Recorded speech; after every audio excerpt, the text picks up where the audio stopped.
Okay. Should have had a countdown. I'm gonna start doing that. Yeah, I know. That's what I'm saying. I should have put the music on there and the whole nine. Put a couple of videos. You know, put somebody businesses or something like that, like a commercial, something like that at the beginning. That'll be good. That's part of that sponsorship, you guys. There you go. What's up, y'all? What's up? I'm getting it together. I always have it. Every week. Every week is something. Every week. All right. What's good, black people? You're not supposed to say it like that. You know what I'm saying? Oh, I forgot. I forgot. Asian, Yeah. What they call it? The diversity and inclusion. You need to take that class. Right, A immediately. workshop. What about just my the bad thing is I took about 2 or 3 out. And it's still how you acting. It ain't set in good. You know what I'm saying? No. It's just he fell asleep during the class. Alpha 5 Damion is a little bit different. You know, once these spirits start. Once the spirits. Once the spirit hit. Yeah. It's Monday, y'all. Man. Be about your business Monday with my Skittles. I haven't had candy In about a month. Oh. Like no Skittles, no gummy bears, none of that. This is my weakness right here. I said this past week has been dangerous for me. I done had so much candy. We did a trunk or treat last week. Okay. And so once the kids got their candy, us adults was like, and what about us? So now I got all this candy and I be feeling obligated to eat it because it's there. Because it's there. I don't want to waste it. Y'all already know where she from. Right there. What? Right there. Y'all, I do not sound like that. Y'all just expect me to sound like that. I brought. You just expect it. No, we heard it. We heard there. There. We heard you said now. Right? There. Because now it was what's that dude's song? And Nelly. Chingy. Chingy Nelly. Mm-hmm. That's what it was. Okay. I'm giving y'all a couple minutes. I know we behind. Oh, why y'all behind? Because we behind. That's what it is. That's why they like, well, they ain't third in. That's all right. We probably have a good conversation. Anyway. Anyway. We say that every week, so we just have good conversations. There you go. We have great conversations. Can people hear you with the dropping your candy with the candy and everything? Okay. I don't know, but it's Skittles, so you don't care. You don't care. I understand. All right, I'm just trying to make sure we good. All right, okay. Hey, what's happening, people? Hey, while y'all checking in, I see y'all coming in. Y'all slowly but surely coming in. What's up, IG back there? Y'all kind of like the bad kids that's in the back of the class. We back there live on IG. What's up? As you see, we got a third person in here. We're gonna do our formal introduction here in a minute. You know, we just giving y'all some time to get settled in, get your beverage of choice, whether that's water, juice, some spirits. Whichever one. Whatever is floating your boat right now is you should be at home kind of relaxing at this point. Or attempting to be. And entrepreneurs, you're probably not. You're probably on a computer or doing something. Yeah. Doing something. Yeah.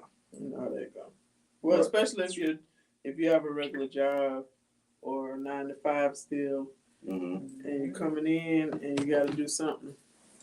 Send some emails, send some invoices. Invoices is a necessity. Yeah. So. All right. Well, we in here. What is it? What? What we talking about, Thomas Lisa? Where's your ex come from? You said my ex left me for another woman. Yeah, that's that scamming. You need to go on and remove him from your page. I got a public page. I mean, I got 36,000 freaking followers. Yeah, that's why you need to go on and delete him. Because he probably one of those people that, you know, when you post something and people comment and then some, That's like, I got a list of grants. Right. Stuff. Yep. Hey, what's up, Shaq? You talking bang, bang, not a game. Hey, man, stop messing with me. Listen, we coming. We do this every week, Shaq. Like, we coming. This because, I mean, he Cowboy fans. We like Skip Bayless. Okay, so is it hot? Mm-hmm. All right, so we in the building. Hey, what's up? He the one from IG. The to the other what? Listen. Hey, that's my bro, Shaq Diesel. What's going on? All right. Let me do the introduction. We about to go ahead and start this thing. So we didn't give y'all enough time to check in. I'm now looking at my watch like it's about that time. It's 7:45. Right, 7:45. Big time. Absolutely. So welcome to Be About Your Business, a podcast. Yeah. I'm your host, Dame, not your average therapist. I got my sister over there, Stephanie, the NEMT guru, expert, whatever you want to call it. Just don't call her Stephanie. Okay. I just made that up. You just made that up. I thought that was like your tagline. I'm like, okay, girl. Child, listen. No. I didn't know. No, a lot of this stuff comes off the top of it. You see, we got no notes. We don't have nothing, so we freestyle this for the most part. Okay. For the most part. It's all right. Yeah. So we here again. It's a money making Monday, a motivation Monday, and it's a Be About Your Business Monday. Right. So as we do each and every week on the podcast, we start out with our weekly check-in, right? And our guest here, I guess I'll go ahead and say her name, but I'm gonna let her give her background and all that. So, Shamara. Shamara. And the crazy thing is, we got a cousin named Shamara. Yeah, Shamara. Shamara. I stand correct. Shamara. I've been calling her Shamara all this time. And I just be like, just go with it. I just be like, I don't feel like it. Shamara, I got you. So, Shamara, what we do here at the beginning of the show, we do our weekly check-in. Okay. We rate it from 1 to 10, 10 being your best feeling, how you're feeling today. 10 being the best, 1 being the suckiest. Okay. Right? And we kind of go across the room, but also our people out there, our viewers out there, they rate themselves as well. Okay. And then we talk about how can we improve it. Mm-hmm. If it's a low number, you know, why you at that low number and what you can do today in the present to improve that number. Okay. Okay. So since you're our guest, we're gonna let you go ahead and start this thing off. And it's gonna sound crazy, but I'm probably at like a 9.5. I don't really have bad days. I love it. I don't. I just feel like I can't worry about nothing I can't control. And I want to see the positive and the bright side of everything. So like every day is a good day in my world. I love it. Yeah. Wow. It's a good day. I don't think we've ever had a 9.5. I mean, it's because I just feel like it's what you make it. If you want to have a bad day, you're going to have a bad day. If you want to have a good day, then you shall. So right. That's true. Oh, I love it. That's how I am. I ain't mad at how you just. I'm not mad. Yeah. Hey, that's why I say your check-in. How you check? How you feel? That's how you are. Hey, IG, what's your number? 1 to 10, 10 being the best, 1 being the suckiest. Where y'all at? Let me know in the comments. Make sure when y'all play the replay or y'all play it back, go ahead and just put the comment in, because sometimes I may want to shoot you a little something. If it's low, I may send you some motivational, some inspirational quotes or something like that. Mm-hmm. Courtesy of DamienHarmon.com. Shameless plug. I can't today. I can't today. Sis, where you at, sis? I'm at a good 8.5, 9. Okay. I'm good today. Yeah. I was at the beach. That always you know what I'm saying?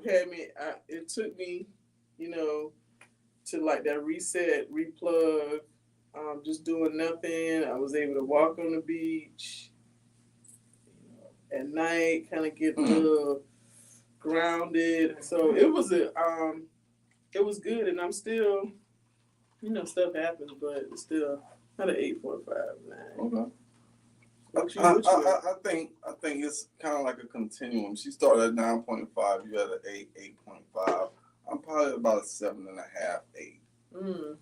7.5, 8. And the only reason why I say I'm not at an 8.5 or a 9 is just because I've been moving and shaking since 6 o'clock this morning. Only reason. Okay.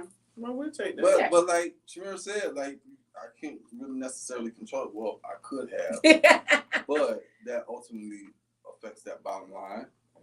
You know, so you gotta make sure we take care of these finances first. You know, There you go. get to the bag, and then we can relax a little bit. And I think being here right now is going to increase my number because we gonna have some good conversations like we do every Monday, right? So, but for right now, in this present moment, about 7. I said 7.75. That's the Jesus average. Christ. Okay. I don't know what's happening today. 7.75. What's going on? I don't know what's happening. Oh, you lucky I ain't say like 7.38. I just I'm don't glad. know. Right. I'm glad. You know, weird numbers like that. You know, I'm weird, and I have fully accepted that that's the last stage of grief and loss is acceptance. So I'm accepting that I'm different, and I'm totally okay with being different. Ain't nothing wrong with that. Yeah, I've always been told I was weird. Mom always told me I was special. So How did she mean that? She didn't. I don't know. It's like different kind of I feel like it it kind of depended on what he was doing at the time. Okay. You know what I'm saying? right, I'm the only boy. I'm the middle child and the only boy. Okay. So yeah, y'all know what it is, and He was the lineage. person that didn't pay attention to none of the rules. And then by the time it got like with me, it was all the rules. Of course. She's And I'm the oldest, so I'm the Of first one. I'm So the then with oldest. him, he like, well, I don't really want to conform to y'all rules, or I'm gonna do it, and then I'll just take whatever punishment. You know, especially when he got like in high school. And then by the time it got to Candace, it was just no rules. That's how. Well, I'm the oldest. It's 3 of us. My mama was such a way with me and my sister. My little brother runs amok. He 30, and the stuff that he been doing, like we could have never done. So yeah, my mom just got tired, and now she got grandkids now. When they really just I feel like let them babies I go. feel Like like just having fun. you know. she be having my niece and nephew sneaking and doing stuff. Talking about we not gonna tell your mama. And them, I'm like, mama, what you doing? She do not care at all with them. So Wow. You know, that's what it is. Yeah, we're talking about you, Candace. Yeah. Yeah, she already on there. She was the youngest. So anyway, all right. So but overall, like these are some good numbers. Great weekends. Yeah, you know, for sure. Great days. absolutely. All right. Well, we're gonna get this train rolling. Since we've been running behind a little bit, but y'all forgive us because y'all love us. But anyway, so again, we have our special guest here, Miss Shamara. Shamara. Maybe you got an accent because it's just still not rolling out right. Mara. Just say Mara. Just say SJ. That's it. Just say SJ. SJ. Stevens. SJ Stevens. SJ Stevens. And y'all seen her tagline, and she literally and really says the tagline, y'all. Like everybody's favorite everything? Yes. Oh, it's a real thing. I mean that with my whole heart. Absolutely. So since we're on that topic, we're gonna get into your business a little bit. So give us a little background of Miss S.J. Stevens. How did this persona, I ain't even gonna say persona because this is you. I've been around you, and like it's energy galore, you guys. Like so different levels. So tell us, one, where you from? Like give us a little background so we can get to know you because you new to the city. I am. So I'm from St. Louis. I have been in Charlotte. It was a year, October 8th. I love it here. Love it to death. Like I should have been here years ago. But I'm glad I'm here. I am here. Really? That is not how I sound. Y'all co-sign on that. Y'all heard here, St. Louis. There was no St. Louis. There was no St. Louis. I know a plethora of people from St. Louis that's here in Charlotte, and they still say it just like that. I mean, I don't think we have an accent. Y'all just have an accent. Oh, okay. That's what it is. That's what we're going to do. I'm going to stick by that. Okay. All right. Cool. All right. From St. Louis. All right. And as far as my business, COVID did it for me. In St. Louis, I'm a single mother, and my baby went to one of the best high schools in St. Louis, private Catholic school. And COVID hit, and then I ain't had no job. And so I was like, who gonna pay this tuition? Like the rent, all of that, I can hustle up on that. But this tuition is a pain. So at the time, I was a director of a nonprofit. I had been in director positions for a few years at that point. And so I had been writing grants for the organizations. And so a girl reached out, and I'm lying, she posted on Facebook like she needed a grant. She was starting her business. She couldn't afford one. She needed help. It was COVID, so I ain't had nothing to do. Like, girl, I'll help you. Like, what you want to do? We met at the coffee shop, complete stranger, helped her do the grant, and she texted me later just thanking me. And so I made a post about it, like, oh, this is my good deed for the day. And the post went viral. And people were like, we didn't know you wrote grants. We didn't know this, that, and the other. So within, I think it was on a Tuesday, by that Saturday, I had a booking site and I had like 12 consultations scheduled. Like there was no plan to start a business, to do anything. It just... You found a need. It was a need. It was a need, and I met it, and so goes the story. It just kind of went from there. Wow.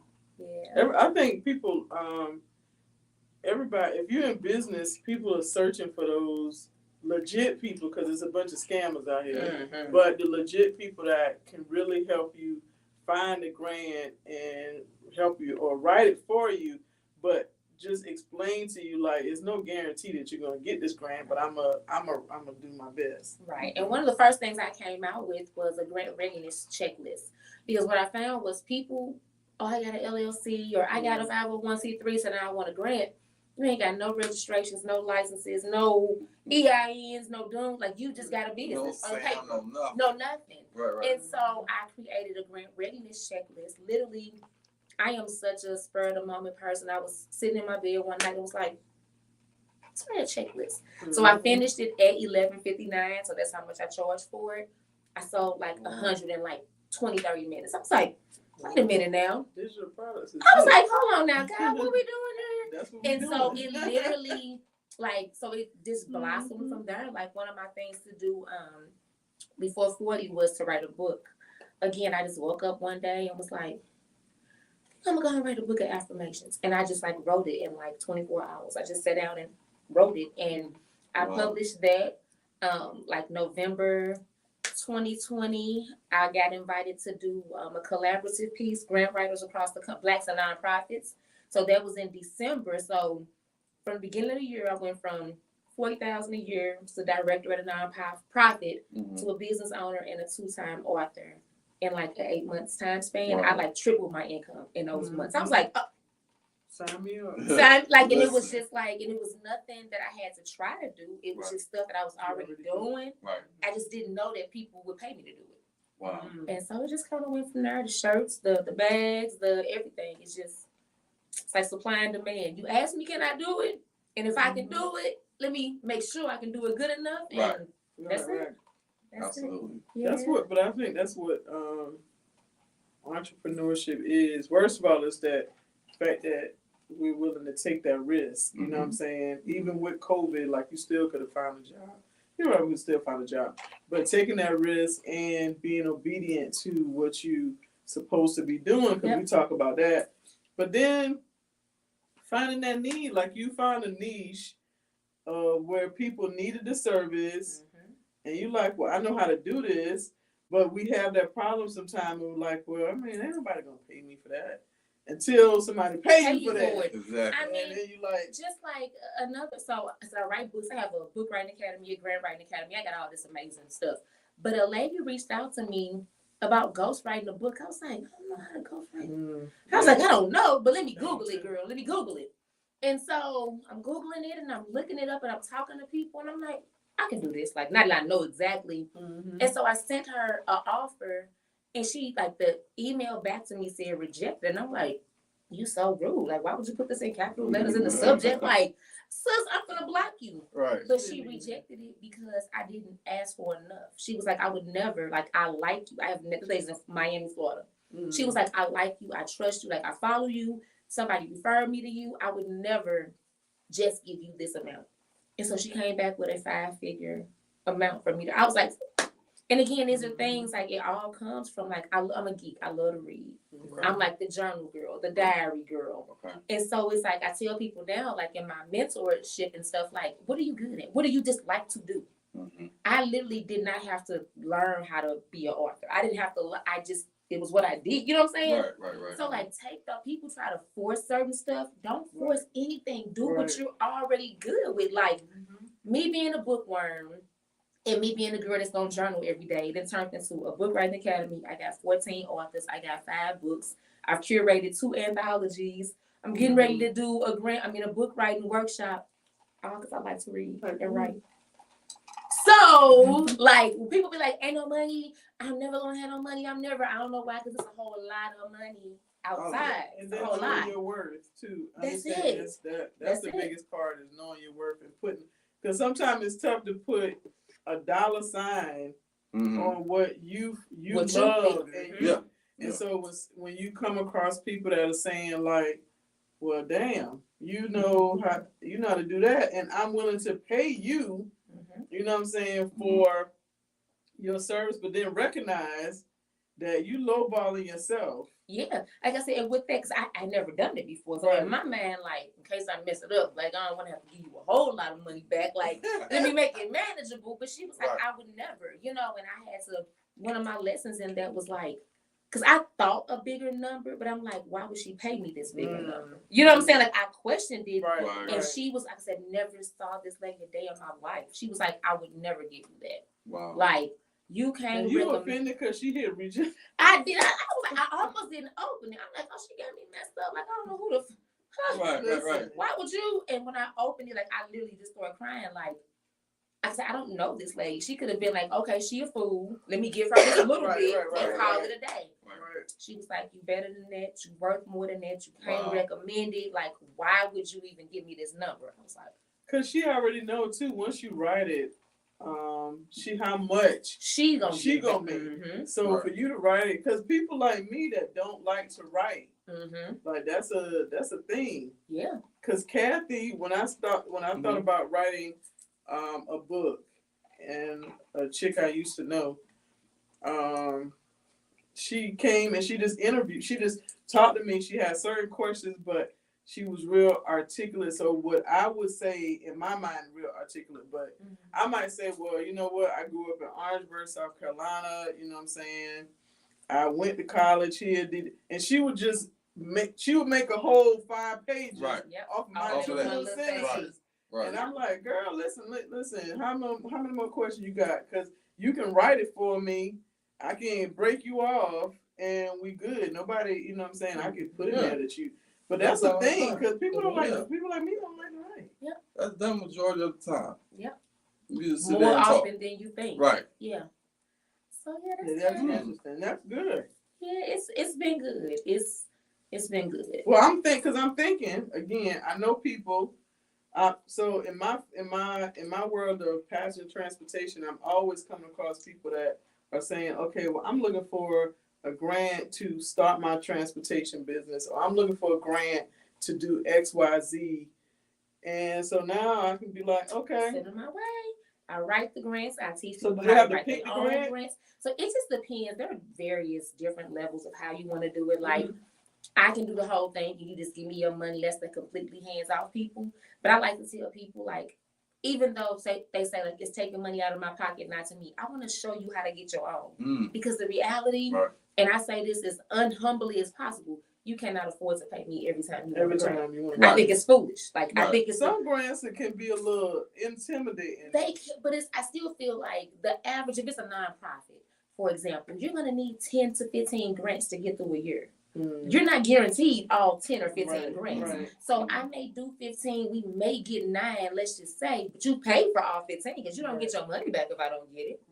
So my theory has just always been, if you need money, you can't afford to pay me every time you need money.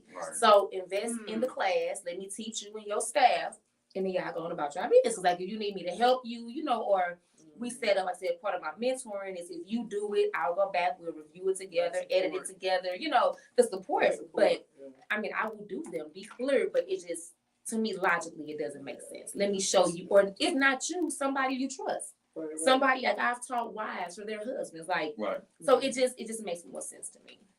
To learn how to do it. That but I'm listen, I'm thinking I already know like 5 people, including myself in that damn number, because I know that I've applied for like grants that ask you specific questions, and then I could kind of tweak those words. But the searching for the grant sometimes is where business owners kind of struggle. Like you can go and you can do US grants.gov. And things like that, but is it a way that you find depending on where people live? It's just, I mean, they're different. I mean, it's all sorts of location based, industry based. You know, what are you using it for? A big thing right now is workforce development. So, like, I have a lot of gentlemen that own trucks, and so I want a new truck. I want this, and I'm like, they're not giving you no grant just to go buy a new truck. However, since you're an owner operator, if you're going to hire somebody, you know, that checks all of these, you know, minority boxes, hire somebody. We can say it's a workforce development program. So we can buy you a truck and pay them and you get, so it's like, you got to just know the creative ways to get to the money, but it's out there. Yeah. It's out there. Yeah. Yeah. I'm just, cause I'm putting my name on that list for sure. Listen. Well, because I'm thinking like, you know, the idea, well, what I'm doing next year, and the city and the county offers these tourism grants that you can apply for. But, you know, they ask you these questions, and I was just going to get my assistant, you know, to help me figure it out. But I think, so do you find that people that have service-based business struggle with getting grants more than product-based? Or it's about the same? I think it's about the same. And I think it's just also, it just depends on how you're willing to expand your business. Like, what else are you willing to do? Like I said, the gentleman with the trucks, he wasn't thinking about, he hires people, but workforce development, it never crossed his mind. So it's like, do you trust me enough to let me take you somewhere that you may not have been prepared to go? You know what I'm saying? But like I was telling him, you're literally already doing it. You just didn't put a title on it. All you got to do now, and he was hiring, you know, felons and, you know, guys. So I'm like, you're literally doing exactly what I'm saying. I'm just saying it a different way. So you just got to get somebody that knows. You know what I'm saying? Somebody that's been around enough to know. And so I also, in St. Louis, I sat on a couple committees that approved grants. So like came through the city, the state. So like that's also my advantage. So I not only write the grants, but I know exactly what they're looking for to approve the grants because I was the person that was approving grants. So it's like both sides of the. Listen, that's extra on that fee. Listen. Yeah. So I'm telling you, I know what they're looking for. I can tell you right there. Put that sentence. Put that right there in there because that's what they're looking for. That's it. So. Fast forward a little bit. Okay. We're going to spin off that. We're going to stay right there, but it's a little spin. We go around the corner. Okay. You said that you moved here about a year ago, right? And me being a therapist, I always bring the psychological, the emotional, and mental aspect to the show. Okay. As far as questions and things like that. And at the beginning of it, you said you don't have any bad days. You don't have any, you know, below average days. Yours are always up. So, but talking about transition, right? That transition from St. Louis to Charlotte, different culture, you know, it's just a different vibe, different energy. Could be good, could be bad, whatever, however you want to look at it. But how was that transition for you from a personal standpoint, but also from a professional standpoint? Almost kind of like you're starting over in a sense. So talk to us about that. So personal, it was exactly what I needed. I'm super transparent. I left St. Louis. My kiddo went to college, and he could not go back to St. Louis. St. Louis, I love it. It's home. St. Louis is a very dangerous place. My son's senior year, he was shot. He was carjacked. It was just literally a debacle. And so he lost a brother.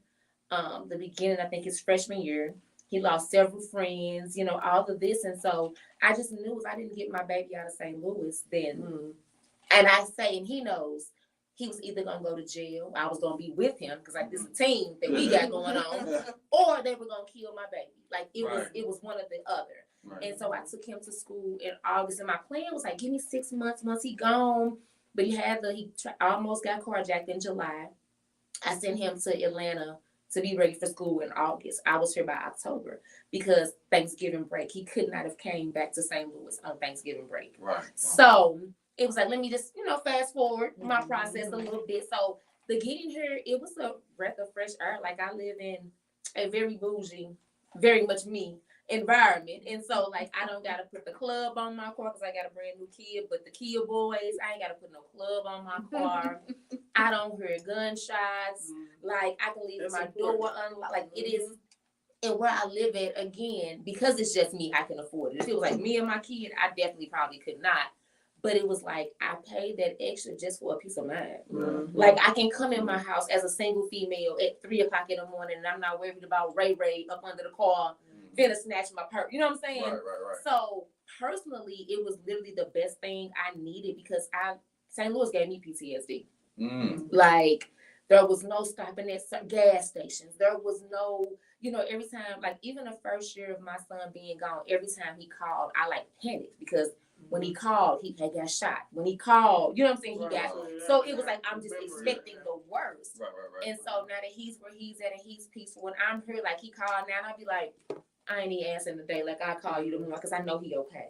So personally, it's been a breath of fresh air, literally.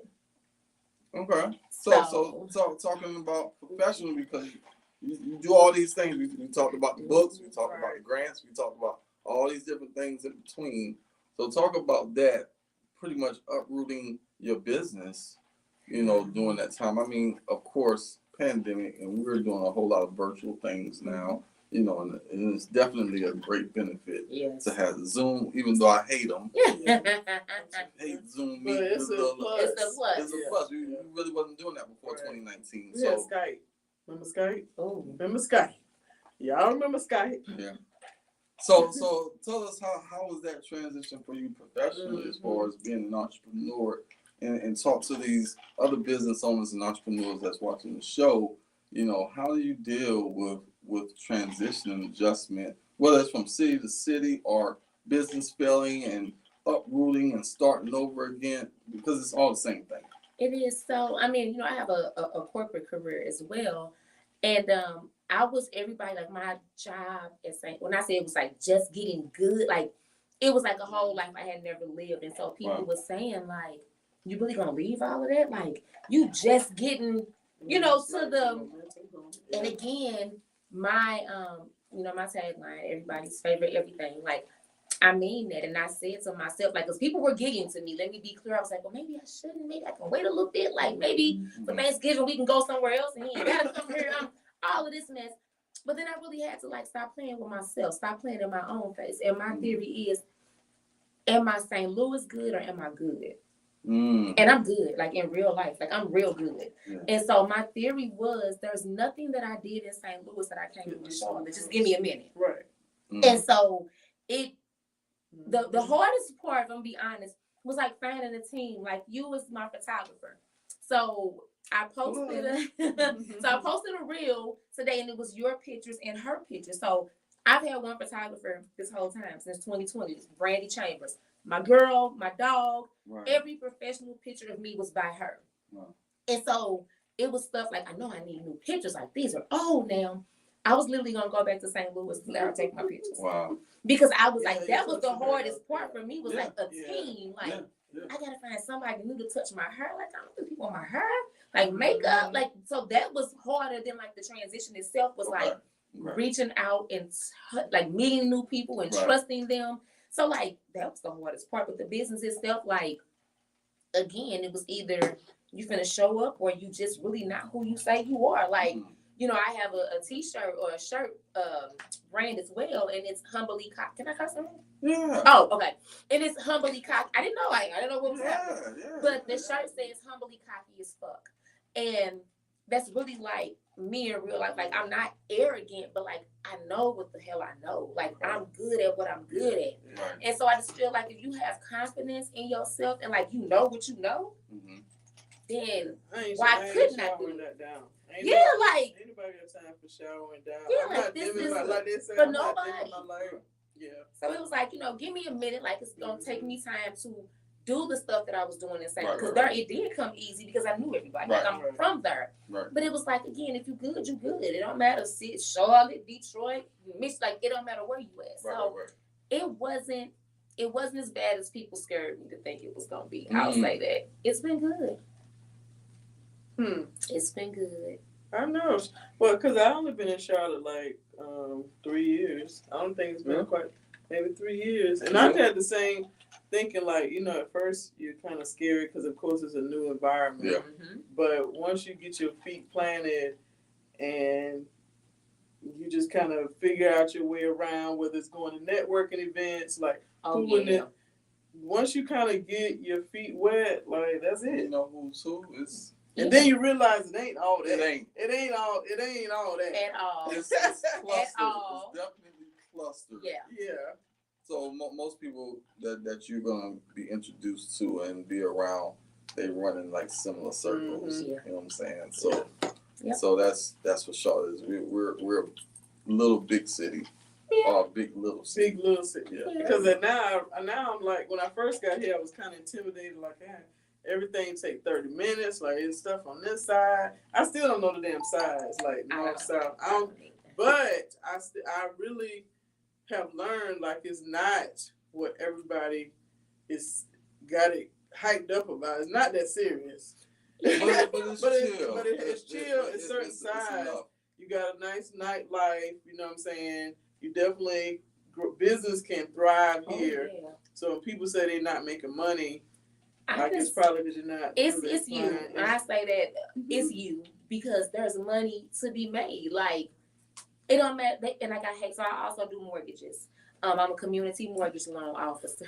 What? What? First of all, I feel like you need to be on my team. What you talking about? Listen, I also do. I got a spot. Listen, hey, let me know. I got an open spot on my team. Listen, what you talking about? So I do that. When I see people, the interest rates are too high and the houses are too high and the market in Charlotte. Mm-hmm. And I just be looking at them because, like, this is how I feel. If you can't afford the house, go get some more money. Because it's like, go get some more money. Go somewhere where you can afford it. But, like, complaining about the prices of the houses is not going to make the prices come down. Baby, go find some more money. Right. And it's money out there. Like, I stand on that. Like, again, I'm college educated. I got a couple degrees and all that good stuff, too. But, like, I am the regular, average, little ghetto girl, you know what I'm saying, from the hood, who just simply did not want to be from the hood no more. Right.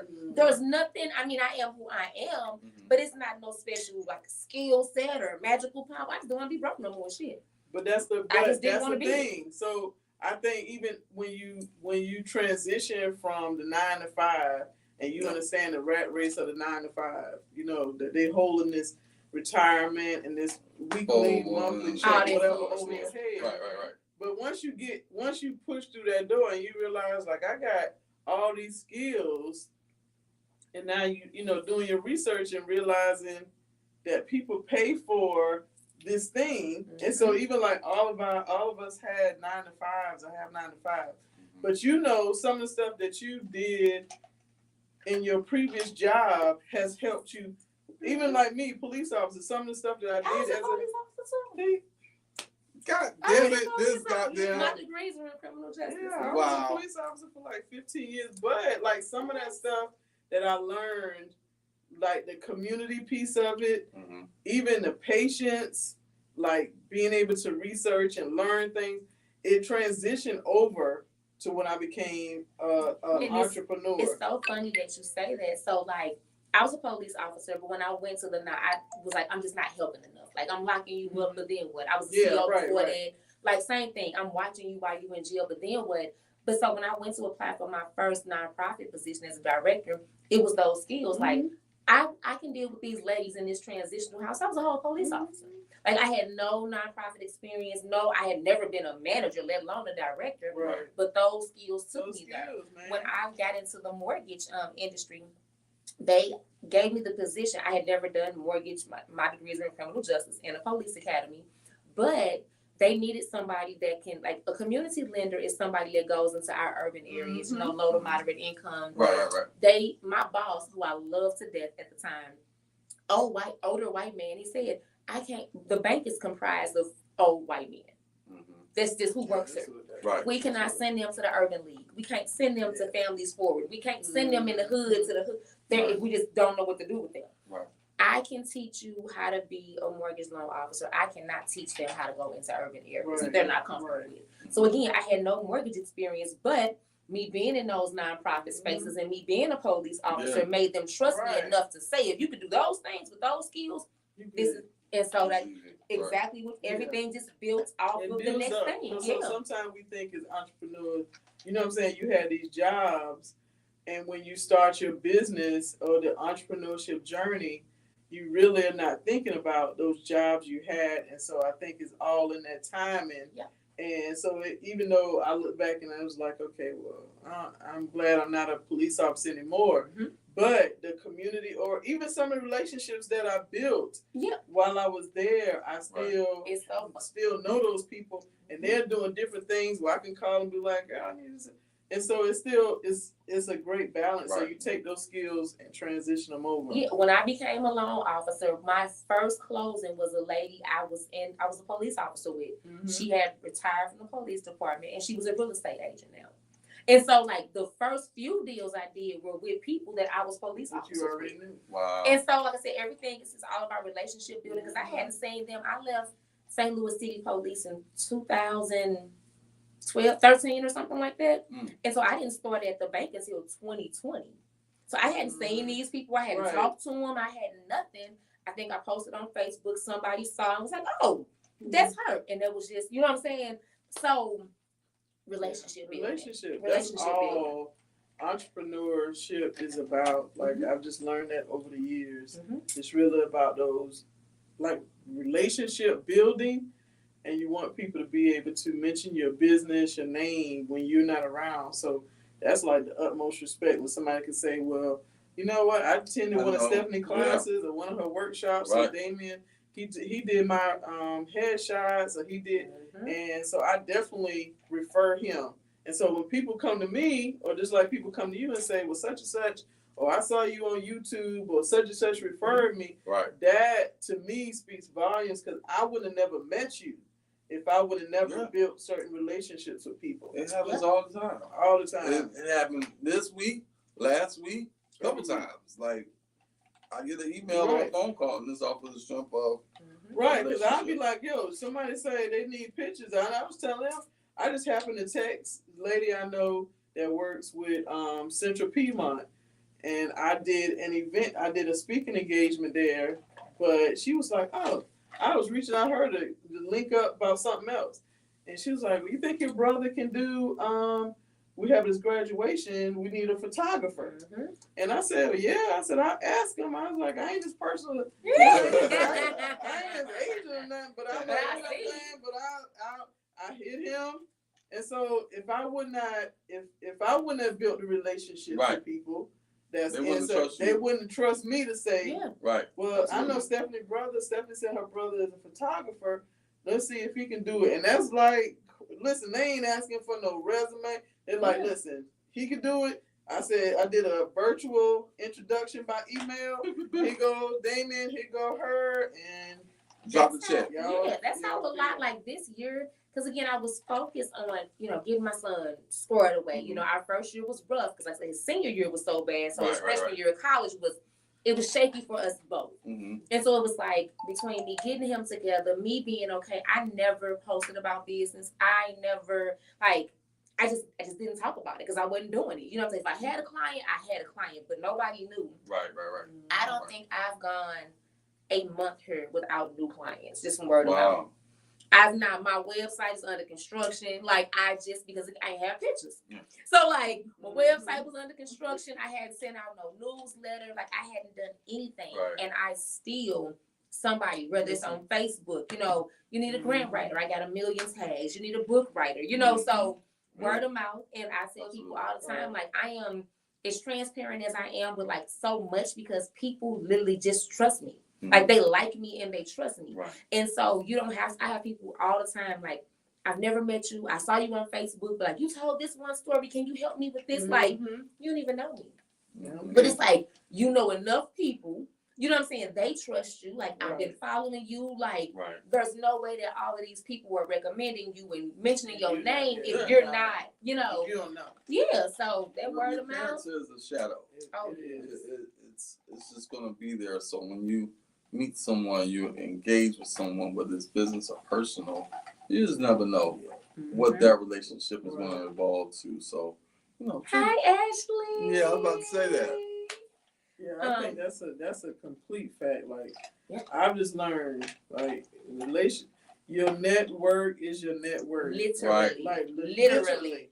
And so if people don't refer, I know for me in my line of business with consulting and courses, like if people don't trust that what I'm saying is facts, then I wouldn't still be doing it. Yeah. Right. And so I think, you know, when you get into grant writing and grants, like I've seen so many people say, well, man, she told me she was writing a grant, and I always be like, that's a scam. She said she was writing you a grant, and she was guaranteeing you ain't no such thing. Such thing as a guarantee. I hate when I see that, and I just be looking at the comments like, y'all finna fall for the okie doke. And they fall for it every time. But it's like, who? I'm not gonna get on nobody else's post and be like, Oh, they alive. But I just be looking like, po things. They finna take your money and go on about their business. And I see it so much, especially on TikTok. As soon as somebody says, "Well, I got a," or Facebook, I got a list of grants. Who want it? That's the setup right there. And then this be the setup part. Send me a DM or inbox me, baby. Tell me what it is on this post. Right. What did you tell me in your inbox that you can't just say on here? Right. And then also you gotta be leery too. Like I do a lot of stuff, and it be to my detriment sometimes. Be clear, but I give a lot of stuff away for free. Like I give the gym away. Like I have a lady. I've been working on this digital course, this grant writing course forever. But again, life be life, and like my kid is my priority right now. But when I say it don't matter what I post, what I do, she gonna buy it, she gonna share it, so she wants to learn how to write grants. I'm like, when I finish this course, you ain't gotta give me a dime. You know, just because you support me, like you show me so much love, like here you go. Or like I have a bunch of ladies I was doing the grant writing one-on-one. All of them, I'll just give them the course because you paid for it at one time. This is new, improved, I got more information. You know, I'll help if you need help. I'll collaborate. And so that also shows, I think it builds that trustworthiness. Because I can charge you for every single thing I do. Like, this is really a job in real life. But I just feel like it's the loyalty and like, it's about the money. But I'm a big believer the money gonna come. It's gonna come. The money gonna come. So if you treat them right, so if I give away 5,000 in free stuff, I'm almost guaranteed to get back double that. Like, and I know it's even if you give it away like on a live or a checklist, or you talking about it, and you overdo it, it's gonna be 80% of the people that's not going to get what you're saying and gonna still need to come back. Right. And so giving away, to me, like giving out free information to help you be successful is only making it better. For me, it like in my opinion, like, and so I'm like, well, you know, that's what bosses do. Bosses delegate. Yep. You're not a boss if you don't have other people that's winning. You're not. If you're the only person on your team. Hey, Rick Ross said it, so it's got to be true. Rick Ross said, if everybody ain't eating, you ain't a boss. You're not. And I don't ever want to be in a room where I'm the smartest person. Baby, get me out of here. Yeah. Get me out of here because y'all ain't got no money. Y'all ain't never going to get no money. Like, I'm smart, but I should never be Like, I had a job like that, and I love the job, and I love the people. But, like, even the executive director, I was like, I ain't got no business in this place. Like, I don't have... Not that I'm better than anybody, not that, but like I can't learn from you. I'm not gonna grow here. Right. Because y'all not even where I'm at, and I'm nowhere near the top. Right. So like if I'm in the middle and y'all down here, where we going? Where we going? And who pulling who up? Listen, like, get me out of here. Get me out of here. We're taking like we moving like a sloth. Yeah, but I'm like that in every aspect of life, though. Put me around the people that's doing better than me. Like, even in the neighborhood, like I said, I can't afford nothing but where I'm at. Like, I can't get another bedroom, another bathroom. I don't got no more dollars. No more I live in Valentine. I ain't got no more. Like, this it. This it. Yeah, but I love it because, like, I'm right next door to the country club. And so I'm like the ride, sip music. And I ride through there. And, like, I recognize it's a lot of old money, generational, whatever. Yeah. But some of these people really just work their ass off the back. And so I always ride past these houses that I can't afford at all right now. But if they got it, I can. Yeah. It motivates the hell out of me. Like, I just ride through the neighborhoods. It's this one neighborhood. I don't know where it's at. I think that's Noda. But the house is my favorite house in the whole wide world. I go by this house all the time. To the point where those people came outside one day like, sis, what's up? And you trying to rob us? Like, we done stayed in this car. And I was like, no, I really come in peace. But I told them, like, I love the house. Like, in St. Louis, we don't have this type of architecture. Like, it's totally different to even look at. I don't mean no harm. Like, you go, my license plate, but this is my house. This is like my dream house. I go by, they be waving and shit. Hey, SJ. I'm like, hey, girl. Because it's like, but again, I want to know people. I want to know who bought this house. Right. So I can figure out how to buy this house. The same thing at the bank. When I got clients, $46,000 a month. When we done with business, how you do that? What's going on? Like, tell me what I gotta do to. Right. So it's definitely like, I know ain't nothing out of reach for me. Like, if you want it, go get it. I ain't selling for nothing else. I feel that because I pass by this house over there by Providence. I'm telling you right now, the house take up the whole MF and Kona. See, and it's like it's probably. I don't know. It's a corner. It's literally different driveways. It's got a whole house, something in the back. Like, it's just nice. And so when I pass by it, it's not like I'm just like drooling or anything over it, but it just reminds me of if I continue to do what I'm doing and continue to work hard. Right. But I just want land, you know what I'm saying, to give me a little tiny house or a trailer. You know what I'm saying? But I feel like the land is worth more than me trying to do that. Right. So, but when I'm with you, I be seeing them houses like them houses that's all black and all white and all slate and then, gray. Yes, and then to me, and part of me not having bad days, it's these tapes that my son got me listening to. Like, my son is a whole nother entity, but they talk about feeling good all the time. Mm-hmm. Mm-hmm. And it's really just the theory of just how powerful your mind is. Yes. And so I can be having like the crappiest day, because I do have moments. I don't have days. Yes. I have moments. That's what I said. Right. But I'll go ride like just through there. And I mean, it just changes my whole mood. Like, these people in these houses are no different than me. Right. They ain't done, like, they don't got no magic potion either. They are no different than me. Right. So if they did it, I can figure it out. You know what I'm saying? Right, so absolutely. It changes my whole mood. Like, I ain't even feeling crappy no more, because like, give me a couple years and sis gonna be in this house walking this dog at noon like the other ladies with no jobs. It's walking around, and my husband, like, I know it. Right. So that's why I can say I don't have crappy days, because I know how to redirect it. I know how to not get in it and stay in it. Right. That's the trick. That's the trick about anything dealing with our emotions. It's not about whether or not you're going to experience it, because we are going to experience it. But it's more so about the frequency and the intensity of it. Yeah. How long do you allow it to affect you in your day? It can be 5 minutes, it can be 5 hours, it can be 5 days. Yeah, if it's going past 5 hours, bro, you might want to talk to somebody. Yeah. You know, I'm for real. Like, because even like you're saying, if it lasts for 5 minutes, okay. You know what I'm saying? But the problem is when you kind of sit in it and can't shake it off. And so when you can't really shake those things off, then it's time to talk to somebody, whoever the somebody is, but be able to release that energy, that or whatever, in a healthy way. And sometimes it's not even about a conversation. Sometimes you just have to, like you said, just redirect that energy. Yeah. So if I do have a moment of passivity when I'm just pissed off, like, I'll go for a walk, or I may punch a freaking pillow. Who knows? You just never know. Because it's also like, and I tell my son, or he tell me, because tell you, this kid is like just dope. But it's like, if I can fix it, then fix it. Like, right. fix it. Like, what are you doing? But if you cannot fix it, what are you mad for? Right. Like, I've had people like at the bank, I mean, livid, like knock over this, the rates are too high and the houses are too, baby, you can't.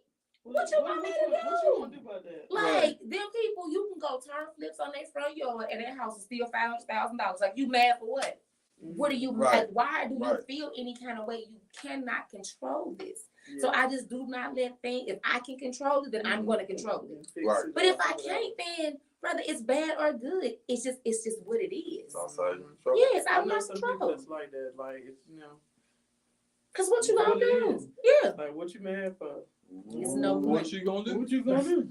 I don't know how to say this, but I'm so sad that my cup is empty, and I don't know why. I mean, like all the way empty. That is devastating. I didn't mean for you like to get another one. Like, please don't go. But I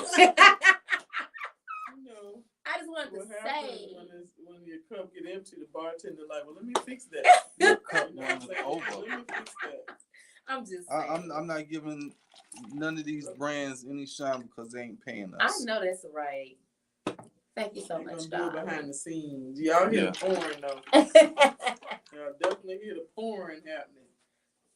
Oh, he mix all this over I know all that was in there. Okay. Yeah. And I need that gonna be up all night. Listen, Lord. Thank you. No problem. Well, we dang. It flew by, right? Time is gone. We got, but check it though. We still gotta have this conversation. So we still gotta have it. We gotta have. We're gonna have like a couple of minutes to talk about this. We just definitely appreciate you coming on. Absolutely. And before, you guys, before we leave, so make sure y'all stay on because she's gonna give her information. Yeah. Where you can find her. All that. Because I know everybody up on here. If you in business, you trying to figure out how to write a grant, how to find. I'm just gonna say this is no shade. There's no shade, but I have attended grant writing 101s and I ain't learned shit. I learned the same stuff that I already knew, like where to go. I know where to find the daggone grants, but I never learned how to write because there's certain people out there that you take the class and it's like, as soon as you say grant writing 101, you're like, oh, I want to learn how to write grants. I mean, I can go to Hello Alice and write some, but I really want to know how to write a grant based on what it is, whatever it is that they want, whatever they're asking for in the grant writing. And so when people say grant writing 101, sometimes I feel like that is like, I mean, it's explaining the basics of what a grant is. What a grant is. Right. I don't want to know the hell a grant is. Right. And see, I'm just saying, there is a significant difference. I mean, I take the class, to this day, I still take the classes and, because I want to make sure I still know what I'm doing. Right. But you don't ever want 101 because that's literally nothing that you can't Google. So the 101, anything, is just a waste of your time, period. But so what I do, it is like I've taken. I was so mad after I've taken them. Like it's literally. I was like, bro, really? I ain't learned nothing that I already didn't know. I mean, it's really just a matter of the person's expertise level, and it's a matter of what you're looking for. Like before I let anybody sign up, I have a conversation. What are you trying to get out of this? That way, I mean, it's for beginners to experts, but. Tell me what you need from me, and I'm gonna tell you if I can give it to you or not. Because I'm also very transparent. Like I have other grant writers that I've taught that do their own business now, and like I was a contractor for a big national organization that writes grants. If it's above me, I can still call them. And if it's not below me, but okay, let me let somebody else get this money. I can direct you where you need to be. Everything is not for me. And that's why I say I don't let people just blindly sign up because you will never. My reputation and my name is everything to me. Like you can call me ugly even though I'm so pretty, but you can call me chubby. You can call me a lot of stuff, but you cannot say I don't have integrity. I don't play with nobody's money. You know what I'm saying? And I know what I know. Right. So if I can't do it, like I've given people money back, like I thought I could, but like this is beyond me. You know what I'm saying? I can't because I'd rather lose the money to keep the integrity. Yeah. Mm-hmm. So, that's something. Like I said, them 101 classes, don't ever sign up for a 101 anything. But if they're not offering some kind of consultation or some kind of conversation, because again, I can teach the same class and you may get everything and he may not get nothing because it wasn't for him. Right. So just that blind signing up. It was just really like it was everything. No lie. It was just stuff I already knew. Mm-hmm. And sometimes people can put a lot of hype around, telling you about grants, but they don't really get to the meat of it. Like they talk about the mashed potatoes and all the butter and all the other stuff, but they never get to the steak. Right. They never get to the meat of it. And so I be waiting. I'm waiting like that's the truth. That's the trap. Then I said, okay, so now that I teach courses and offer workshops, I'm very clear. This is what, like you said, this is what we're going to talk about. And most of the time I talk about a little bit more, but for sure, this is what you're going to get. Because I don't want nobody to say, I wasted my time or I wasted my money or I didn't get anything from this. That's just, my name don't go with it. So what my name don't go on is a list. Oh God. So we listen, y'all. This is my last time. I haven't had this conversation yet. This is my one and only. It's the one and only time. Most of this shit be stupid as hell. So I just felt like we always kind of come on recently. We've been talking about what's trending, having these conversations about trending topics, just trending. Right. You know what I'm saying? They got nothing to do with business per se, but anyway, so I said we got to talk about the damn list. I feel like we got to talk about this list, and it makes me cringe, like just listening to sexy. Why red. It's like why? So I just need. I just think you have these group of women. And I'm gonna say most of them are probably Black women or women of color that have come up with this list that has gone viral, and they're talking about places men cannot take them for a first date. And so I'm not gonna say the place, but it starts with a C. Yeah. It's got an F. They don't have enough shine. They don't have enough shine. So, no, because nobody I know go to Cheesecake Factory. but they put that restaurant. They put not going to the movies, no bowling. You know what I'm saying? No Waffle House, no Applebee's, no chain, no fast food restaurant. The list goes on and on and on. Yeah. And so I just want to talk about it because it's definitely trending right now. Lisa Ray came on and said, they added on to what she said, because Lisa Ray said, well, I don't want to date anybody. I ain't quoting her. I'm paraphrasing. She not dating nobody, marrying nobody, whatever, that cannot pay all her bills, including her light bill. And so I was like, so it just made me really think about our women and this whole dating, and the conversations really kind of get on my nerves sometimes. But I just think women have just taken stuff to a whole nother level of what these expectations that you put on dating a man, and that you're really just getting to know. Because I'm gonna tell my sons, like, bro, if she don't want to go here, leave her alone. Like, don't even deal with it. But I don't even know why we would come. I'm gonna eat at all in restaurants. I'm gonna eat it all up because again, I'm at a certain point in my life to where it's really not about where we go to eat. Right. It's really about the vibe and the connection that we may have. And so I don't want you to waste your money at this big time restaurant and I ain't really vibing with you. Like we're sitting there and I'm like, you know what? This ain't working. It's a front, right? So when guys, when we do the STKs and steak 48s and all this stuff, like the first date, right? You spend $200, $300, whatever. On one date? On one date, yeah. That's if you get a couple drinks, you get you a good steak, whatever. You're gonna spend $250, right? Right, wrong. And so now you're setting this level of expectation for these women. So the next guy that she dates, okay, well, he took me here, so now it has to be on this same. I can't go down, in a sense, right? Like, I don't get it because again, I'm different. I'm a different cat. Like, we not doing none of that. We fuck around and get some crayons and some paper and start, you know what I'm saying, and do fucking color and listen to some fucking music, and that's a fucking date. You know what I'm saying? Like, me getting to know you, you have to be worth me. And it's not a financial thing because I'm in a good space, like, financially, to where it's not even about the money. It's the fact that you feel like you can. Entitlement. Yeah, like entitled. The audacity. Well, that's my opinion. That's my opinion. We're gonna let our guests have her opinion. You know what I'm saying? I just think that to come up with a whole list, and then on the other thing, I really feel like some women that have these grandiose expectations.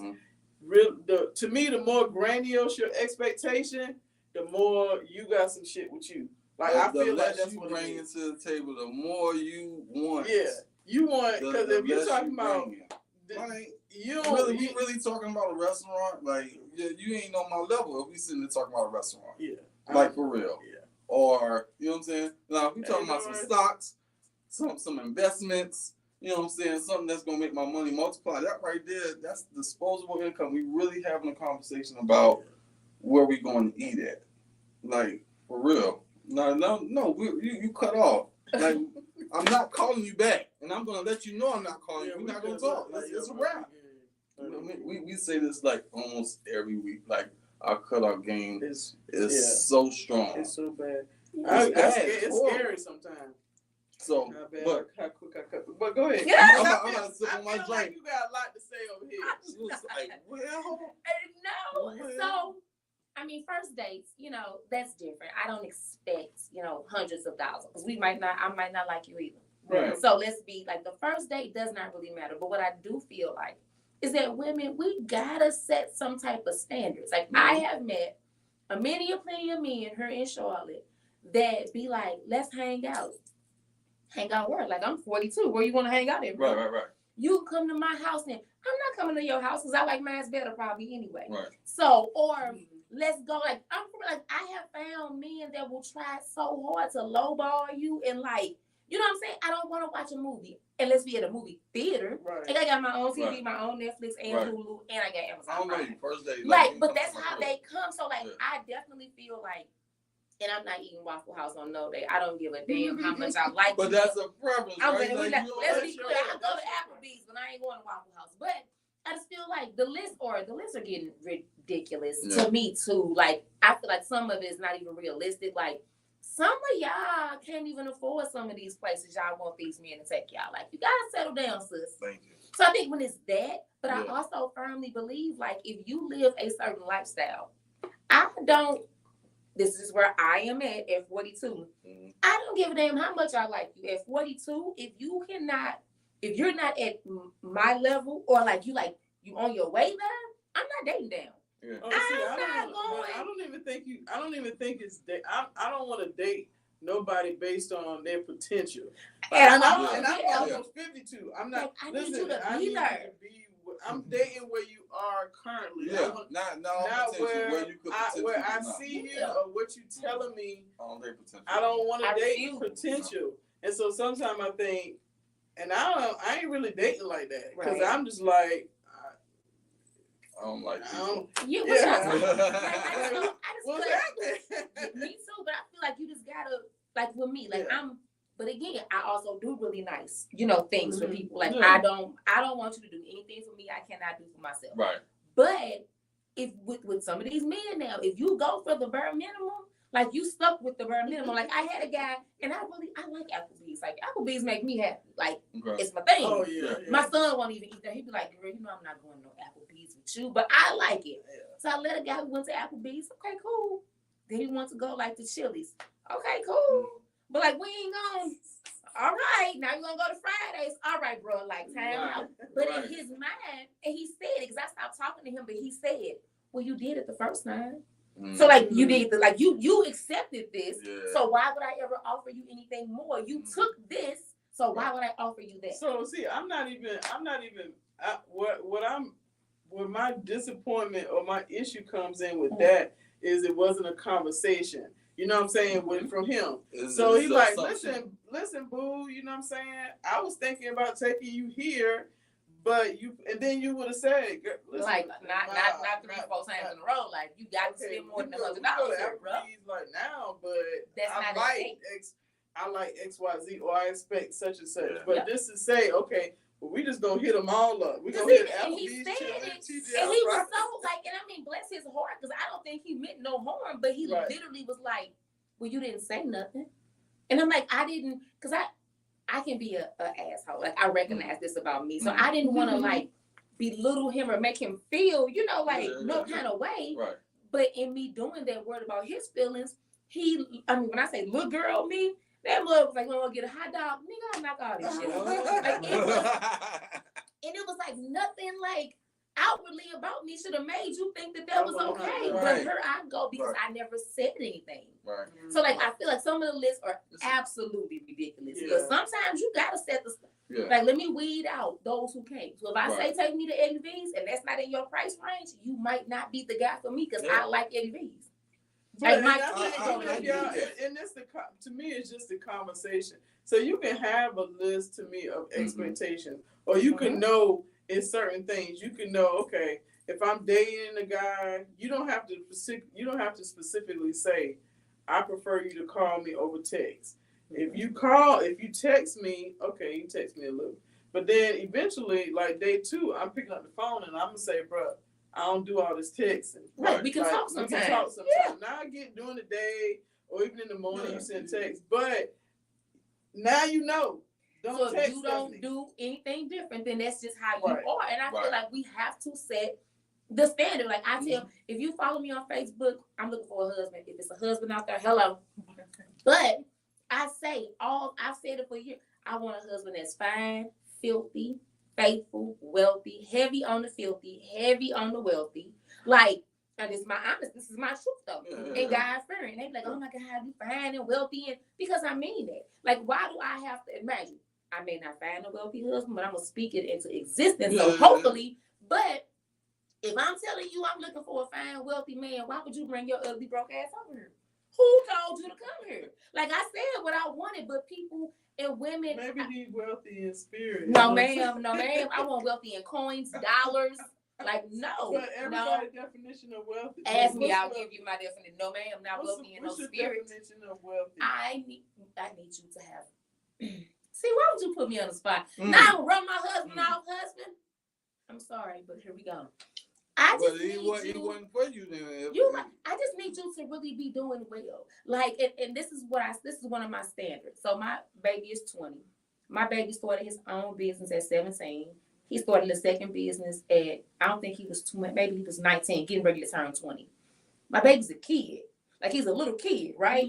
And he knew I want to live a certain lifestyle, so I have to make a certain amount of money. Right. So he's a kid. Right. That's taking school refund checks, starting businesses. Absolutely. He flipped his first property at 17 in high school. It made almost $30,000. He's a kid. He's a small child. Wow. I'm not messing with no grown man who done got you. I ain't gonna say you gotta have a hustle about you, but like my son can't outdo you. You know what I'm saying? I think that's what it is. It's the hustle, not the illegal hustle, but the mindset. I need you to think really. Like he's in college, he's doing good. Dean's list, like in his mind, when I graduate, I don't want to have to go work for nobody. I will, but I'm trying to set myself up now. So when I'm done, I don't have to. Right, so you're not gonna give me no grown man that's making the bare minimum, doing the bare minimum. Well, that's what Tyler Perry said now. Listen, Tyler Perry said, listen, y'all. If Tyler Perry said it, or Oprah said it. It's law. It's gotta be law. So listen, Tyler Perry done said, y'all stop playing.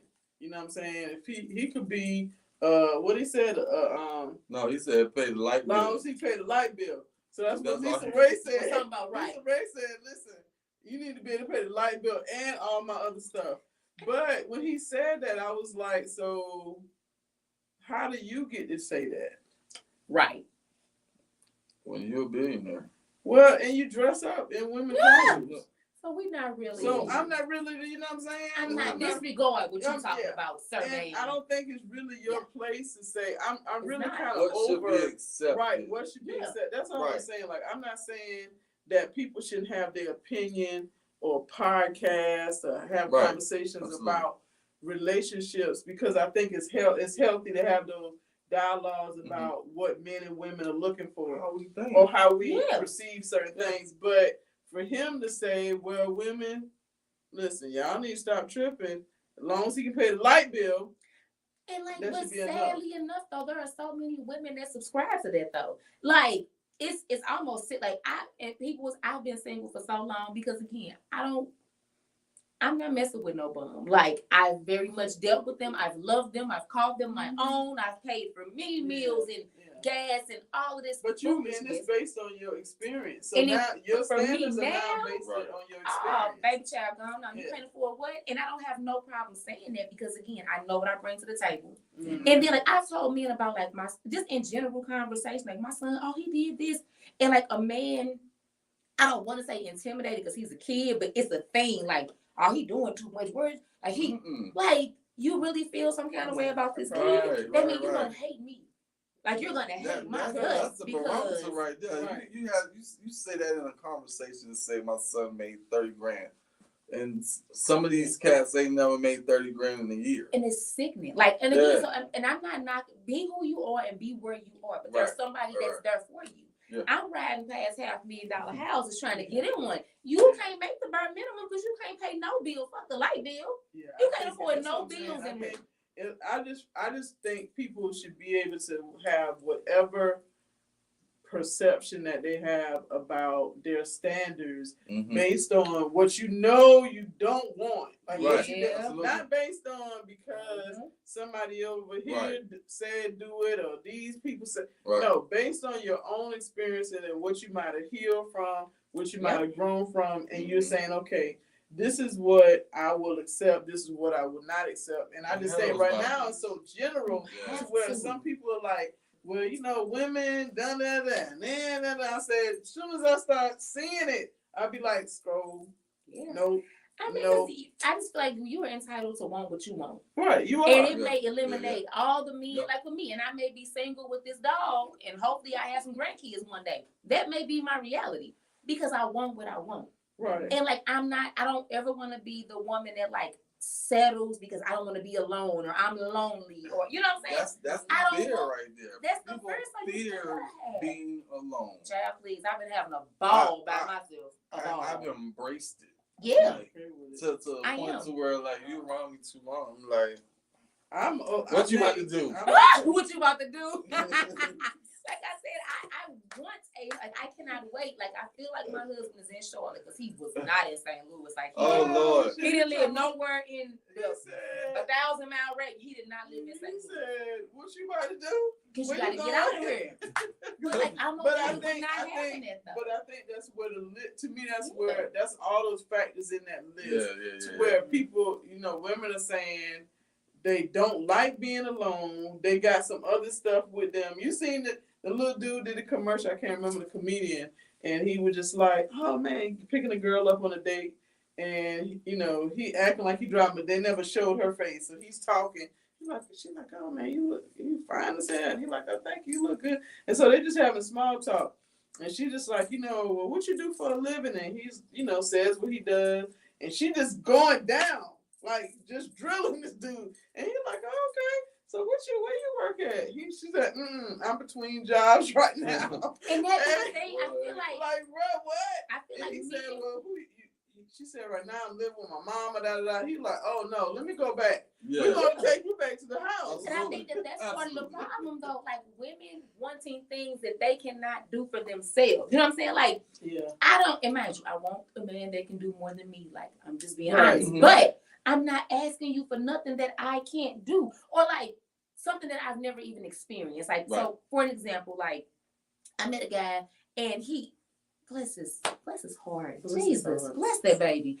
But at this time, I wasn't making no money. Like I was I was just burly, you know what I'm saying? Right. But I had, these girlfriends in my ear, like, ask for this and get this. And he is what got me together. He was like, I like you. Like, I like you. We do. But baby, you can't even afford that. Why would I buy that? And I was like, why would you say that? And he was like, I treat you good. Like, I do this, that, and the other, which he did. He was like, but you don't, that's not even your lifestyle. Like, somebody else told you to ask me for that. Right. I'm not doing that. I can help you get your life together to get up there. We can do it together. Right. But I'm not back. You don't go there.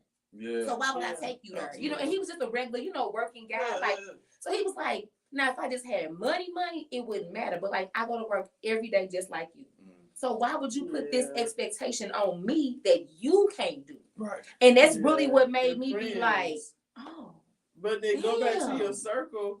It go back to that circle. Yep. And if your friends know what, to me anyway, if you have a circle of friends that know what it is that you're looking for and not what they're looking for, but know what you want, then they're going to be the ones that's going to be more supportive. But I'm 50 something, so I'm really listen. You know what I mean? I just kind of like let's have a good time and get to know each other. Like with no patience. And people always say like you dating for a goal. So I guess I'm not dating for a goal. Dating with a purpose. They're dating with a purpose. Yeah. I'm like, and you gotta have an end game. And so I think I've done that. And so I'm not really pressed about dating with a purpose and having these, I don't know, it's like these unrealistic expectations on how long you're supposed to know somebody, whether 6 months, 3 months, 9 months, 12 months. And then like, what you doing? What's your 5-year plan? What's your 12-year plan? What you doing right now? What kind of car you drive? Where you live at? I'm like, God as an entrepreneur, that used to be the question, what's your 5-year plan? Like, as an entrepreneur, like, that shit is condensed down to like 1 year. What do you expect to do like this year? 5 years is like, that's... Who knows? I literally have no idea. Yeah. No idea. I'm getting something. I'm getting back. Something's gonna happen. I'm leaving here with something. I'm leaving here with something, like Denzel said. I'm leaving here with something. Listen, I'm leaving here with something. But I think you're probably right about that. Like, I just don't like... I don't know. I just feel like I'm at a point where I just want organic. Want... Listen, we catch each other eye, because you already know if I go out and you could be like, if I don't have instant, like it has to be, I cannot grow to like you. It has to be instant. Like we catch eyes across the room. That's how you and if it's not, it's just not gonna work. Like I can't grow I can't grow for that like physical. I don't want to grow to like you. Either I like you or I don't. And so when people like, I mean, can I call you? And I'm like, no. No. Can I have your number? No. I'm not interested. I'm not really interested. Yeah. And so I feel like I've earned that. You know what I'm saying? I'm and more women need to be like, I've heard so many times, oh, you getting older and you ain't got no husband. You better like who like you. And I won't. And I won't. I won't. I will like who I like. I'm not that. I ain't that lonely yet. I feel like maybe that's like who like you. I've heard and I be like I'm okay. You gonna end up by yourself. Well, listen. Okay. I'm at the point now. As I said, I'm at the point now. Like God willing, I'll have grandchildren. Yeah. When this baby graduates, I'm going to live abroad for a couple years. Like, so I have a life and plans that do not include a man. I want a husband. Be clear. Right. But I'm not incomplete without one. You don't need it. Yeah. So I'm not selling. My mom like who like you, girl. No, you don't like me. You know the fools that be in my inbox. I'm like, what even gave you the courage to message me? I be like, the confidence. Listen. This is one guy. The DMs. The one guy, he was so out of pocket. He was so. I had to just talk to him because I could not. I said, I wish to have this kind of confidence. You done bought your ass in my inbox with this raggedy page, these raggedy pictures, these raggedy clothes, these dirty blinds, all these kids. I had to have a conversation with him because I did not to like him, but I needed to know, like, what side of the bed did you wake up on that gave you this kind of confidence? Because I don't have it. I would have never inboxed me if I was you. Baby, he was strong and bold, like, good morning, beautiful. And I followed you. And I mean, it was a whole thing. And I was like, hey, let me go back to this profile. You had to look at yourself and like, what made you think that this was okay? Yeah. And like I said, but women all the time, well, he grew on me. I don't want nobody to grow on me.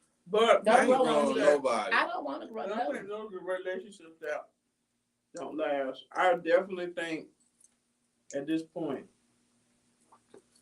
and I honestly think nowadays, at my age, you know, like the woman has to really like the man more for it to work. Y'all agree on that? I want my man if obsessed with me. No, like, I want them outside my house in pajamas. But like when it's the other way around, when the guy really likes the woman more than she likes him, it's off. It is. It's off. It gives me a reminiscence of an ugly and less than successful Russell Wilson. Just imagine Russell Wilson, but don't have the dough. He don't got the money. Just but he's corny, just real, like like Steve Urkel and Lord. You see what I'm saying? I feel like you need to be excited about me, bro. And you know what? I feel like, but not you do. Not but like you do. over too much. But I feel like you need to be excited, like anxious to talk to me. Don't want to go a whole day without texting or making contact. But I want you to be excited about me, just like I'm excited about you. I want obsessed about me. Like, be a fool. Come outside in your Nike flip flops, baby, and it's cold outside. Come on, get outside, because I ain't answering my phone. Like, I want the phone, so listen, I want all my dramatics. Like, I just. No, that's a little toxic. Look, I like it. A little toxic. I ain't gonna let you win. I'm gonna talk to you through the ring, though, baby. I ain't gonna let you win. I've done that plenty of times at home. Like, girl, y'all look at this fool outside, but I like it though. Like, I'm turned on, but you can't come in because I ain't tell you to come here. But y'all like that a whole lot. Like, and then like, but what you come in tomorrow? Yeah, call me back in the morning and we'll start over. But like you said, that I am, and I think that that's part of like my problem. I do like I've been married once, and then I have a kid's father. My kid's father, we literally met and we went together. Like, we met that night and like it was instant for 10 years. So I know like that love at first sight, that we don't have to try to like each other. I know it exists because it happened. When I got married, I had to try to like him. But I was 30 and like everybody, this is the come up because he, and so I went for it. I don't think I ever was like in love with him. But they say it's not really about whether the person love you. You need to ask the motherfucker, do they like you? That point, we didn't even like each other. Like, we didn't like, but it was like, so I know the whole, just because he's a good guy. Like, he is a good guy. He was not the guy for me. We never had that passion, that fun, that sport. That was me liking a mother that like me better. Never again. If I don't like you back, bro, no. I feel like it's gotta be there, like, and even to me, like, having the eye contact across the room when nobody knows what y'all, they just blurred out, and y'all got this like conversation that y'all having in your head with each other, like to me that's gonna be everything. Whether we go to Applebee's, whether we go to because the truth be told, except for Waffle House, when you really like a mug, you gonna go to wherever. It don't matter because it's really about being in that person's presence. True. And y'all really being. I don't give a fuck if we go into the like the old people say, to the Walmart. Yeah. If we go into the store, like sometimes it's really just about being in that person's presence. So when you bring out this list and say, does the list supersede what y'all are, you know what I'm saying? That intentional feel or that moment that y'all could have because you done got this list out and you want to know how much bruh made. And can he pay your light bill? Can you pay your yours? telephone That bill? You just set up a payment arrangement, but you talking about nigga paying the dog on light bill. I think it's just a lot of factors. You done got your to it, though. extension 3 times. It's a lot of factors to It's it. a lot of factors. So I'm hoping that, you know what I'm saying, the viral list. Please stop. Please stop. Again, the dudes Just be that came out realistic. with a list. Oh, they got a long list. They got a long list too. That knocks out all the women that came up with the other list anyway. No, I'm that's like, fun. but I'm just saying, why as black people, we gotta do better. Like, because all we doing is coming against each other with all this dating and what this person want. Listen, the world comes to an end.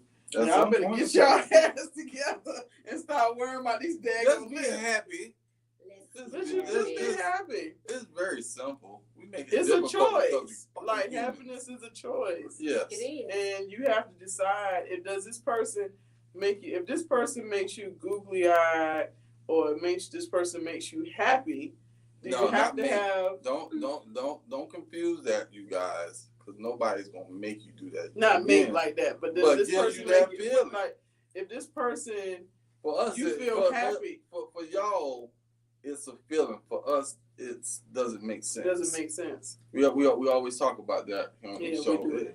The way guys think, the way women think, Yeah. it doesn't have to make sense to y'all. Yeah. But right? if But because if I'm it about to feels say, good. if the person makes you feel good, or you really enjoy spending time with that person, then some of the things that you have on this list of standards don't really matter. Right. Because now I'm saying like sometimes certain things. It's certain You gonna non-negotiables. have this list that you got, but I'm saying like some things is not as important because the person makes you feel this way versus somebody that has all this stuff on this list. And you don't get you don't get them butterflies. And so I agree. I've had both, but so it's also, for me anyway, it's always been a sticky situation. I have met a guy that when them day one, like we go together, instantly he was not in a good space financially.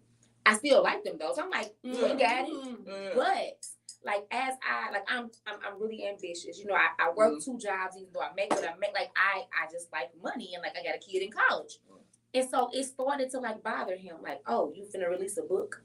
Oh, you finna do this? Or like I like if it come up like Do Rag Fest, Orchestra North. If it come up, I want to go. Like I want to go to all the fun stuff. I'll buy the tickets. It's no big deal. But then there came a point like, oh, you think you the nigga because you know, like I know you can't afford it, bro. So I bought it. So it's also a thing too that women have to deal with when you are in a certain position. Like I can like you to death, but sometimes a successful woman intimidates a less than successful man. I've had men tell me, I do too much, and I'm like, my son goes to one of the most expensive HBCUs. I gotta do a lot. I got big bills. You do too much. You always want to back, and that's the thing. So that's why. I'm a lot, but that's why I say when it's like the feeling, sometimes like for women, you can't go with the feeling because that feeling with a man that's not on your level, that man tried everything in his power to like bring me in some kind of way. Because he felt like you think you're too much, and I'm like, no, I really I'm saying like in a balance of. No, I'm not saying because that's dumb. I would say, but like that's just how some mean like that feeling though. Like sometimes, I mean, outside of that part, the guy was amazing. But I knew as I continued to grow and he stayed the same, I was gonna begin to resent him because I'm paying for every damn thing because I want to do it. And see, I didn't even mind because again, I liked him. Like I'm saying I like you. But it's some shit that come with me like it. And it means that you got to do we need stuff. to be working, like we ain't got to work at the same speed. We don't got the same trajectory, but I got to know that you're going like this. You can't be going like this and I'm going like this. I said, so sometimes you got, as a woman, anyway, you got to set it a little bit higher because like I said, what I have learned since I started my business, a man's ego is fragile. Oh yeah. Y'all be real sensitive, like cuddle me, hold me. How dare you make more than me? Like, really, it's a weird thing. That part is different because I do know millionaires. Mm-hmm. You know what I'm saying? Right. Women. You know what I mean? Like And I bet unless they got them a millionaire husband or somebody that's on the side, it's gotta be single. I'm sure that that's an issue for them though. But I'm saying for me, like, I ain't got no problem you being a millionaire and I'm a thousandaire. I don't give a shit. I'm still gonna talk to you the same way, and they appreciate it. They're like, yo, like nobody talks to me like that. Some men cannot. It's just money. It's just money. Like you learn that, but to me, you see that early on. Yeah, and I did early. But it was one of those. I liked him. I'm like, well, that was the last time I saw potential in the mud. I was like, this potential really got me in a pickle. He got me in a pickle here. Cause like here I am liking you, buying stuff. I think both male and female, we've all done that based on the potential that you see, or you really like this person, so you're gonna do things that you probably then you catch yourself. Yeah. Man, at some point you be like, the fuck you are. Like I know. I had to look back and was like, sis, you really out here acting like a trick. Yeah, you really out here being weird. You really out here like picking this mug up for dates. Like you really out here being a boy. No. But I like them. That was the last time back potential on there. Wealthy husband, wealthy. Y'all out there. Come here. I think. I have done it like in my third, probably like after my first, after the divorce. But then I was looking at him like, bro, you're not getting up. I'm getting up. Right. You ain't getting up. And then, but at the same time, I really liked them, cared about them a whole lot, and it was really hard to kind of move away from that because I liked them. But then I was like, but bro, you laying here. I'm getting up going to work. And because it made sense to him, it was like, shit, okay. I don't have no feelings about you making more money than me. It makes sense to me right now. I can just lay her. Yeah.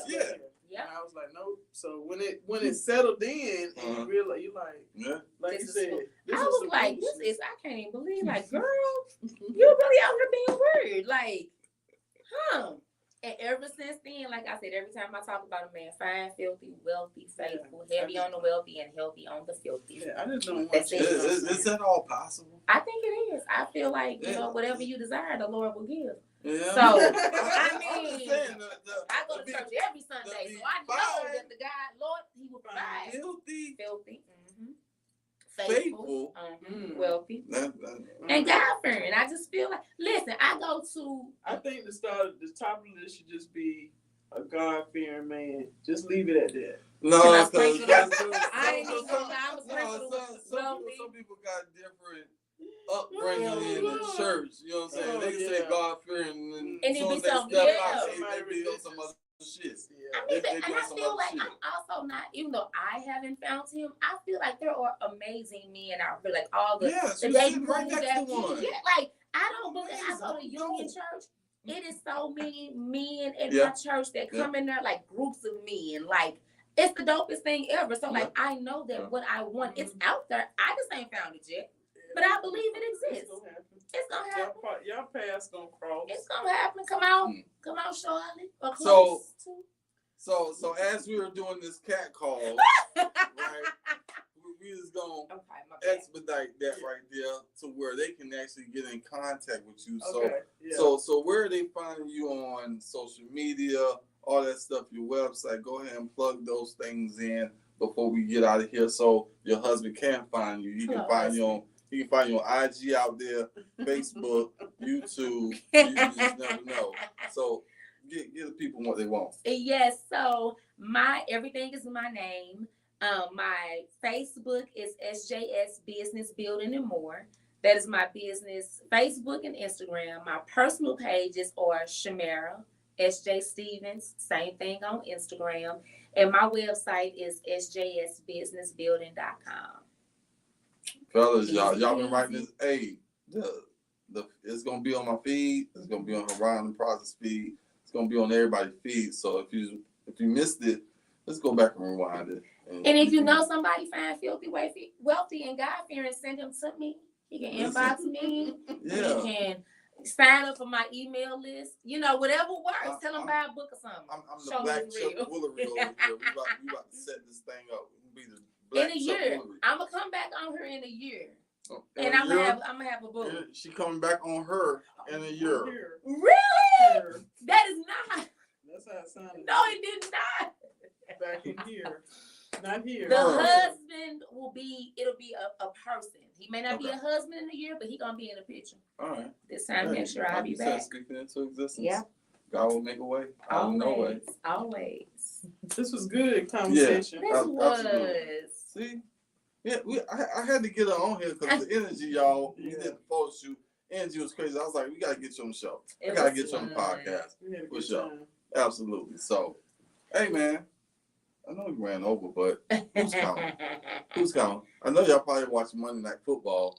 Somebody tell me what the score is on one of these games. But anyway, hey, y'all come check us out. Make sure y'all following us, Haran Enterprises Inc. Oh, yeah, before we get out of here, November 14th. No, well, I keep saying the 14th. It's the 18th. 18. November 18th. Make sure y'all register. Go ahead and get your tickets. The Drip and Sip event. I saw that. Yeah, it's dope. It's dope. Saw that. And if you don't have sneakers, we do have slides. First come, first serve. Once we sell all of those, then, you know, you short. And, but and the shoes have to be what? They have to be leather. Don't come in with no suede joints. Don't come in with no Timbs. None of that. We're using acrylic paint and all those things. So it needs to be leather. So your Air Force Ones, your Dunks, your different shoes like that. That's leather based. Please come out, have some fun, have some drinks. We got the drip. We got the sip. We're gonna have the music. It's gonna be a whole vibe, you know. We're gonna have a good time. We're gonna have a good time. We've been doing it with the kids, so now we're making it an adult thing because adults we want to have fun too, and everybody don't want to go to the goddamn club all the damn time. Not all the time. No. You see what I'm saying? So come out, get your little color on. We ain't color no canvas. Your shoes are your canvas. There you go. So make sure y'all register. Get your tickets. I think we got the early bird till like next week, something like that. Don't let the early listen. Don't be like y'all ain't got the early bird over. Y'all ain't got no more of them early bird slots. It's over. We're gonna have specialty drinks. I already been called a mixologist in here, but we're gonna have some different. He is different theme type of drinks. So come and get your sip on, laugh and on, support. You know what I'm saying? It's all about that support and you know, the black-owned business. So if you look like me, you should be supporting. That's all I'm gonna say to that. It's all about support. Can be something as simple as a share. I ain't saying if you don't come, but share it to somebody that, you know what I'm saying, might be interested. But it's all about support and making sure that our black dollars circulate. Yeah. And all proceeds go to the Make-A-Wish Foundation, which is Haran Enterprises. I'm about to say, you talking about some shit I don't know what. What? We making wishes over here. Oh my God. We wishing to hit some millions, you know, eventually. Eventually. Yeah, for sure. You know, keep it so on. Make sure y'all go to Eventbrite. Yeah. Go to my page, go to my sister's page, go to Haran page. Go wherever. Go to Eventbrite, get your tickets.